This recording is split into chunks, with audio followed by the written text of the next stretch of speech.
Ето и третата стъпка от социалния експеримент на Башар и Междугалактическия съюз.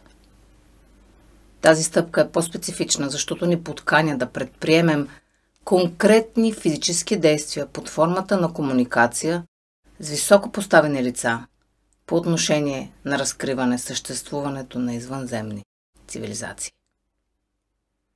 Моля, слушай внимателно стъпката и прецени дали искаш да участваш. Не е задължително. Всеки от нас има право на избор дали и доколко да се включи и кога. Тази стъпка Башар ни дава указание да изпратим специфично писмо, което съдържа специално подбран текст, който съм превела от английски. Той уточни, че препоръчва да не добавяме и премахваме нещо от него. Да го изпринтим или копираме и да го изпратим по имейл или по почтата. Инструкциите са следните.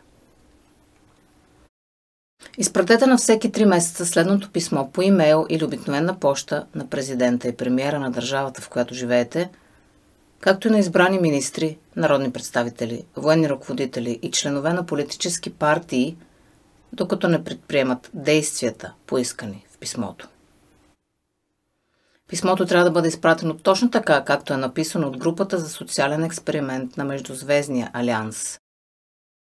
Не добавяйте своето име към писмото и не правете каквито и да било промени. Можете да изберете да споделите своето име чрез вашия имейл или да го напишете на пощенския плик, ако изпращате физически копия от писмото. Участието в този социален експеримент е напълно доброволно. Ето и самото писмо. Уважаеми, името на човека, към който е изпратено писмото.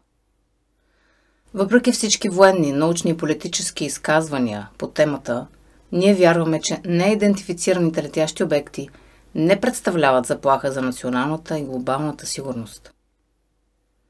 Има множество изследвания и доказателства, дошли от хиляди очевидци, че тези летящи обекти са присъствали през цялата история на Земята, без никакви вредни последици за човечеството.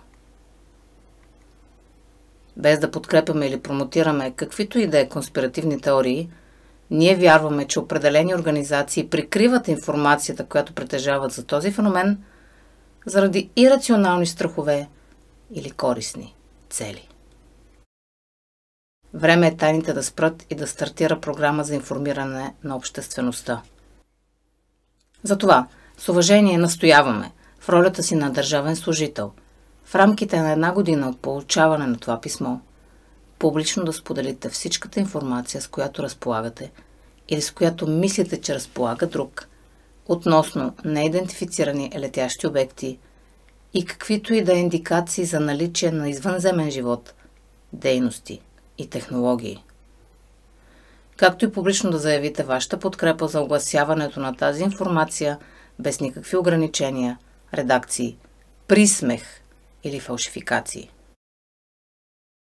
Моля, имайте предвид, че членовете на това движение имат намерение да гласуват само за лидери и народни представители, които публично и активно подкрепят подобно огласяване на информация и да настояват за подмяната на всички държавни служители, които не го правят. Благодарим ви. Да е подписано от групата за социален експеримент на Междузвездния алианс. Това е писмото. В описанието под видеото ще намериш линк към преведеното писмо на български език, както и към оригиналното, дадено ни от Башар на английски език.